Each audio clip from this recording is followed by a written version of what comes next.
কক্সবাজারের মতো গডফাদার শিলং থেকে এসেছে, গ্যার দখল করছে, মানুষের জায়গা জমি দখল করছে, চাঁদাবাজি দখল করছে। আবার নাকি সেই সংস্কার বুঝে না, নাম না বললাম কক্সবাজারের জনতা এই ধরনের সংস্কার বিরোধী যে পিয়ার বুঝে না, রাজপথে তাদেরকে ঠেকিয়ে দিবে ইনশাআল্লাহ। কক্সবাজারবাসী, আপনাদের এখানে লবণ চাষীদের উপর অমানবিক নির্যাতন আমরা ভুলি না।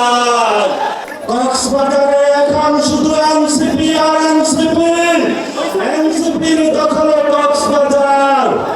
একদল গিয়েছে ঢাকা, আরেক দল হলো লবণ চাষীদের উপর অত্যাচারে ব্যস্ত, ঘেরার দখলে ব্যস্ত, চাঁদাবাজিতে ব্যস্ত।